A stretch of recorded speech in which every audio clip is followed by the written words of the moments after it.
नमस्कार, मैं हूं अखिलेश पांडे और आप देख रहे हैं सी न्यूज़ भारत। वक्त हो चुका है न्यूज़ बुलेटिन का, जिसमें हम आपको विभिन्न जनपदों से जुड़ी हुई खबरों से रूबरू करवाते हैं। तो चलिए शुरू करते हैं खबरों का सिलसिला।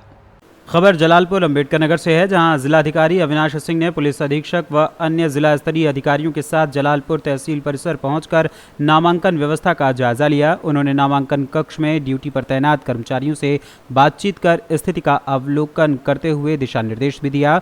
नगरपालिका चुनाव में नामांकन प्रक्रिया तहसील भवन में सोमवार से शुरू की गई। सोमवार को दोपहर में जिलाधिकारी अविनाश सिंह, पुलिस अधीक्षक अजीत कुमार सिन्हा, सीडीओ अनुराग जैन तहसील भवन पहुंचे। उन्होंने तहसीलदार न्यायिक कक्ष, उप जिला मजिस्ट्रेट न्यायिक कक्ष समेत अन्य नामांकन कक्षों का जायजा लिया। जिलाधिकारी ने बताया कि सभी कक्षों में आरओ समेत अन्य कर्मी ड्यूटी पर मुस्तैद हैं। निर्वाचन अधिकारी ने हिदायत दिया कि बगैर मास्क और आरटीपीसी जांच के कोई प्रत्याशी नामांकन कक्ष तक नहीं जाना चाहिए। जलालपुर अंबेडकर नगर से सीनियर संवाददाता ब्रह्म प्रकाश तिवारी की रिपोर्ट। यूपी के फिरोजाबाद की नगरपालिका परिषद शिकोहाबाद से अध्यक्ष पद के रूप में कांग्रेस की प्रत्याशी बीना पत्नी लतीफ ने आज नामांकन दाखिल किया है। इस मौके पर लतीफ अहमद, जो कि राजकीय ठेकेदार के रूप में काम करते हैं, जिन पर कांग्रेस ने विश्वास जताया है, उनका क्या कुछ कहना है, आइए आपको सुनाते हैं। आज आपकी पत्नी ने कांग्रेस के नगरपालिका अध्यक्ष पद के रूप में नामांकन किया है, तो क्या जनता को संदेश देना चाहते हैं और क्या आपके वायदे हैं चुनाव को लेकर? देखिए, मेरी पत्नी ने कांग्रेस से जो प्रत्यावर्तन किया है, मैं नगर में जो समस्याएं जगह जगह पे जल भराव, पानी की निकासी की समस्या, सफाई की समस्या, पेयजल समस्या को इसको लेकर पहले सुधारना है। चूँकि इन पे आज तक किसी ने कोई ध्यान नहीं दिया है, इसलिए मैं मैदान में उतरा हूँ। चूँकि मैं एक राजकीय कॉन्ट्रैक्टर भी हूँ, नगरपालिका से पहले से ठेकेदारी करना हूँ, तो मुझे मालूम है कहाँ कैसी समस्या है। इसको सुधारना मेरा पहला संकल्प होगा। सबसे पहले आज आपने नामांकन किया, उसके बाद आपके मेन मुद्दे क्या हैं जिसको लेकर के आप चलना चाहते हैं? देखिए, मेन मुद्दे मेरा जल भराव, टूटी फूटी गलियाँ बनवाना, ये मेरी पहली प्राथमिकता है। इसके बाद जो पेयजल कहीं कहीं पे सुचारू नहीं चल रही है, उसको सुधरवाना, ये मेरी पहली प्राथमिकता है। फिरोजाबाद से सीनियर संवाददाता सन्नीश कुमार गुप्ता की रिपोर्ट। खबर गोरखपुर से है, जहां भाजपा गोरखपुर मेयर पद के प्रत्याशी ने अपना नामांकन दाखिल किया। बीजेपी प्रत्याशी मंगलेश श्रीवास्तव ने अपना नामांकन दाखिल किया, जिसमें कार्यकर्ताओं के साथ गोष्ठी करते हुए नामांकन को दाखिल किया। यूपी सरकार में कैबिनेट मंत्री सूर्य प्रताप शाही, विधायक विपिन सिंह की मौजूदगी में उन्होंने अपना पर्चा दाखिल कर विकास के मुद्दों पर जीत का संकल्प लिया। वहीं गोरखपुर कांग्रेस के मेयर प्रत्याशी नवीन सिन्हा ने नामांकन कर अपने समर्थकों और कार्यकर्ताओं की मौजूदगी में अपना पर्चा दाखिल कर जीत का संकल्प लिया। गोरखपुर से सी न्यूज़ संवाददाता कृष्ण मोहन सैनी की रिपोर्ट।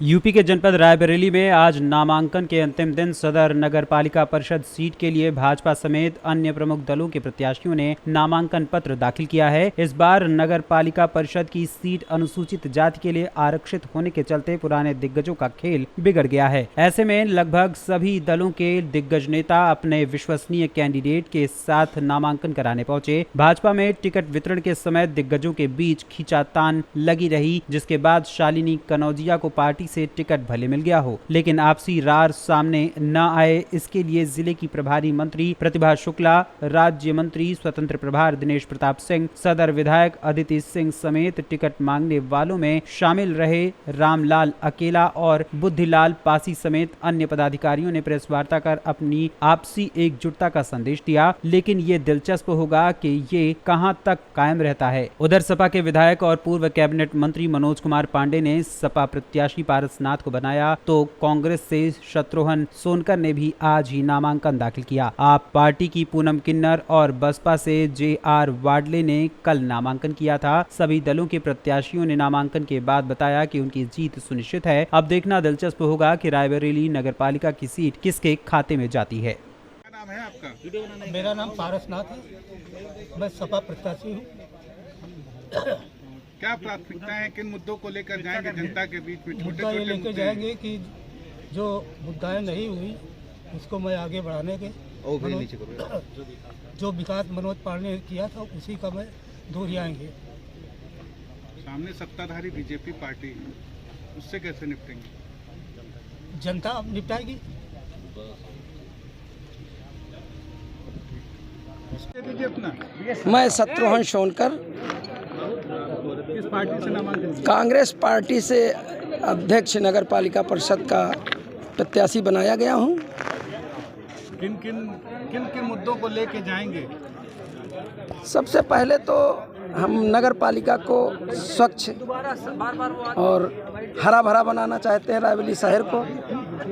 और आदरणीय सोनिया गांधी, आदरणीय प्रियंका गांधी, आदरणीय हमारे राहुल गांधी जी और कांग्रेस पार्टी के रायबरेली के साथियों के साथ इनसे वो करके शहर को मैं बहुत सुंदर सा बनाना चाहता हूँ। सभी चौराहे जो भी होंगे वो एक साज सज्जा से बहुत अच्छे बनाने की कोशिश करूँगा। चुनाव में आप सबसे ज्यादा अपना प्रतिद्वंदी किस पार्टी का? इस चुनाव में किस तरीके से आप इसको ले रहे हैं? विधानसभा में सीटें एक्चुअली में हम लोगों ने जो लड़ाया था वो तो लड़ाया था प्रत्याशी। अब ये जनता है। मैडम, आज नामांकन कराने आई हैं, पूरे प्रदेश में नामांकन, क्या उम्मीदें देख रही बीजेपी की? बीजेपी में कहीं कोई खराबी ही नहीं है। हमारे हिसाब से सबका साथ, सबका विकास, सबका प्रयास। हमारे जो प्रधानमंत्री जी, मुख्यमंत्री जी का नारा है उसको यहाँ चरतार तुरते देख रहे हैं। और हम समझते हैं कि रायबरेली की जनता, चूँकि यहाँ से हमें जिम्मेदारी दी गई, तो मुझे लगा कि बड़ा स्नेह है। और शालिनी कनौजिया के लिए सब लोग बढ़ चढ़ कर हिस्सा ले रहे हैं। सब लोग एक पूरी तरह से वादा कर रहे हैं कि हम इनको सपोर्ट करेंगे और हम फिर से यहाँ कमल खिलाएंगे, क्योंकि कमल ही ऐसा है जो समाज के आखिरी पायदान में बैठे हुए व्यक्ति की चिंता करता है। पंडित दीनदयाल जी के या रायबरेली के साथ साथ प्रदेश में कितनी सीटें की उम्मीद कर रही हैं? देखिए, हर समय ऐसी कहीं कोई खराबी ही नहीं है। हम समझते भी कानपुर में भी हुआ निर्णय, कहीं कोई भी दिक्कत है नहीं। जो बात पहले थी वही बात आज भी और हमेशा है, क्योंकि रूट स्तर पर जन जन तक, जो गरीबों तक सरकार की योजनाएं जा रही हैं। रायबरेली से सी न्यूज़ संवाददाता मृदुलेश त्रिपाठी की रिपोर्ट।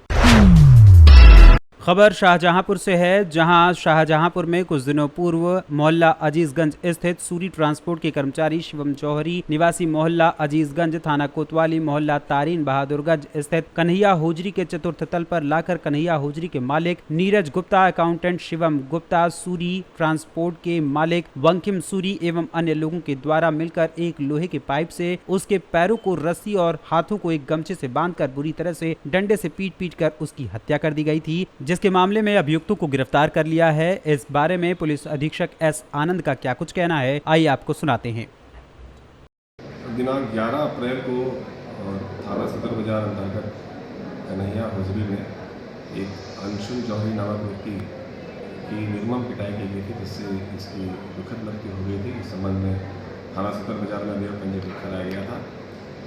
इसमें पूर्व में ही 4 अभियुक्त गिरफ्तार किए जा चुके हैं और एक वीडियो भी वायरल हुआ था, जिसके आधार पर संज्ञान लिया जा रहा था। इसी क्रम में आज एक अन्य अभियुक्त, जिसका नाम प्रदीप चौरसिया है, जो कुम्हारा वाली गली थाना सदर बाजार का रहने वाला है, इसकी गिरफ्तारी की गई है। इसकी भूमिका उसमें विवेचना के दौरान परिलक्षित हुई, जिसके द्वारा पिटाई की गई थी तक की।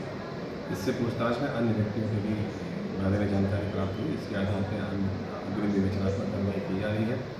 प्रदीप को थाना सदर बाजार में दाखिल करते हुए अग्रिम विधिक कार्रवाई की जा रही है। शाहजहांपुर से सी न्यूज़ संवाददाता फसाद खान की रिपोर्ट।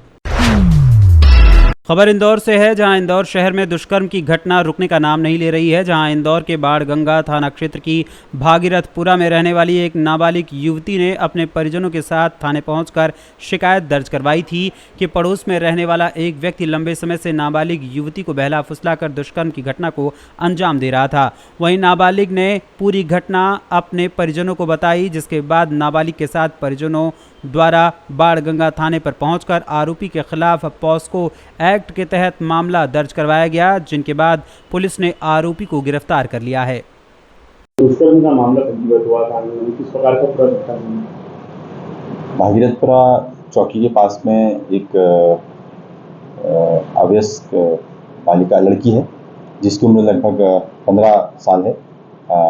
इसको वहीं के पड़ोस के रहने वाला एक व्यक्ति है, पिछले कई दिनों से इसके साथ गलत काम कर रहा था और इसको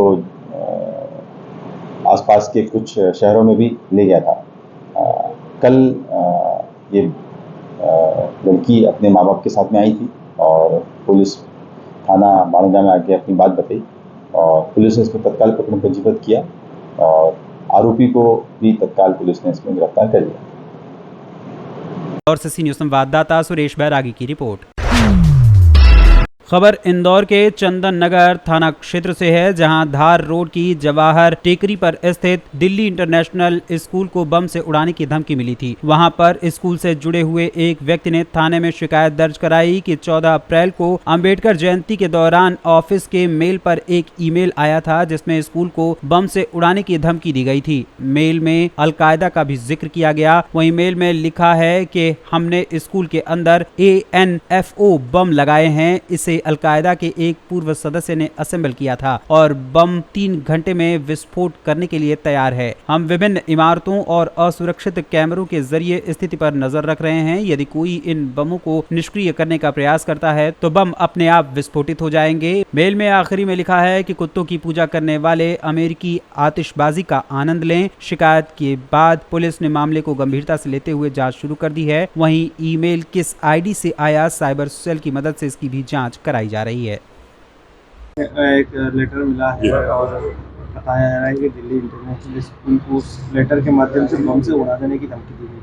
इसमें 14 अप्रैल को जो छुट्टी का दिन था, उस दिन स्कूल के मेल आईडी पर एक मेल आया था जिसमें उन्होंने मेल में बोला था कि 3 घंटे के अंदर यहाँ पर हम लोग इसको बम विस्फोट करेंगे। और चूंकि उस दिन अवकाश था तो उसको किसी स्टाफ द्वारा देखा नहीं गया। अगले दिन उस मेल को चेक किया गया और मेल को चेक करने के बाद उनके द्वारा पुलिस में कंप्लेंट की गई है, जिस पर से प्रकरण पंजीबद्ध किया गया है और उस मेल आईडी की जांच साइबर सेल के माध्यम से करवाई जा रही है। प्रथम दृष्टया चूँकि 14 तारीख का मेल है, प्रथम दृष्टया लगता है किसी ने शरारतपूर्ण किया है, पर पूरी गंभीरता से उसको हम लोग विवेचना कर रहे हैं।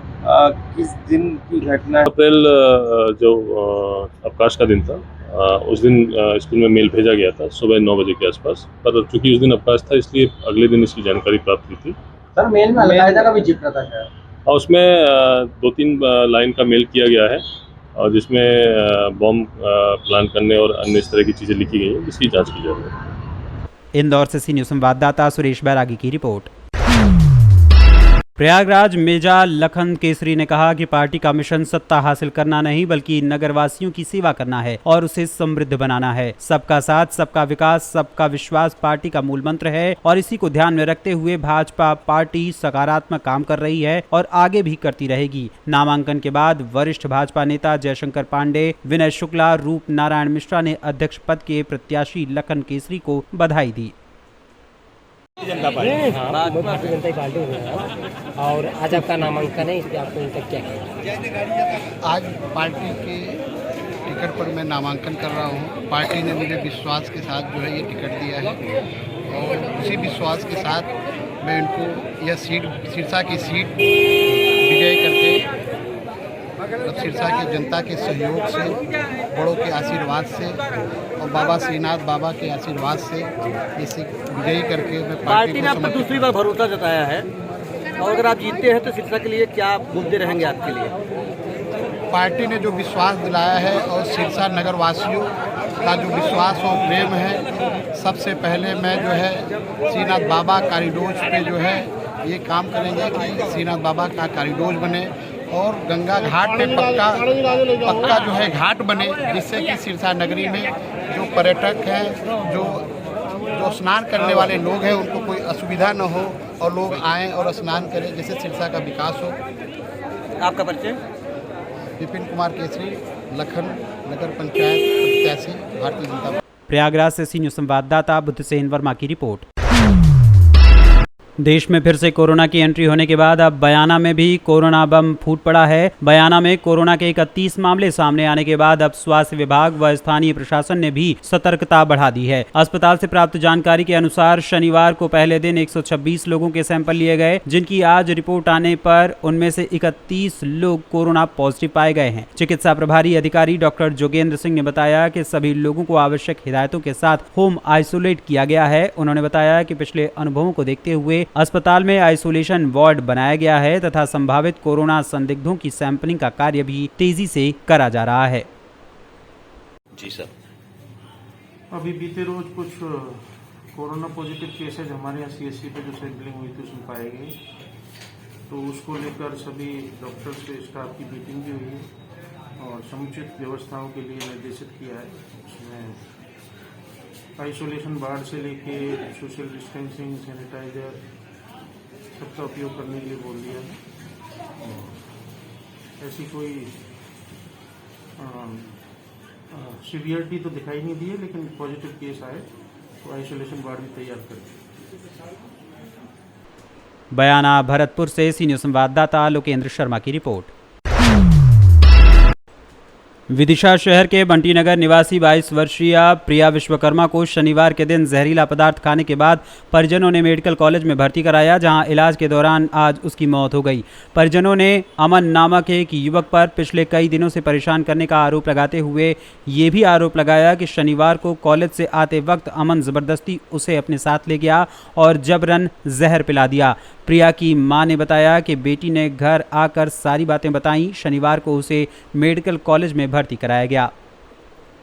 जी, क्या नाम आपका? सीमा विश्वकर्मा। कहाँ रहते हैं?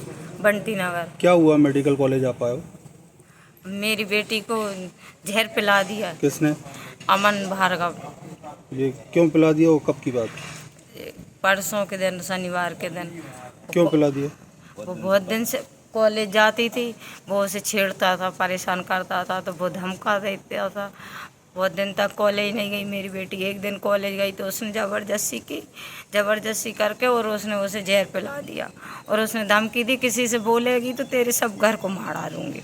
ये बेटी ने आपको बताई ये चीज़? जी, मेरी बेटी ने मुझे बता दी थी। बहुत गंभीर हालत में घर गई तो उसने बता दिया। फिर कब हुई मृत्यु? मृत्यु आज मृत्यु हो गई। आप क्या चाहते हैं? हम उस लड़के को सजा मिलनी चाहिए, यही चाहती हूँ मैं। विदिशा मध्य प्रदेश से सी न्यूज़ संवाददाता पार्थ कुमार की रिपोर्ट। फिलहाल के लिए इस न्यूज़ बुलेटिन में बस इतना ही। देश दुनिया की तमाम खबरों के लिए देखते रहें सी न्यूज़ भारत। हर खबर आपके साथ, आपके हाथ।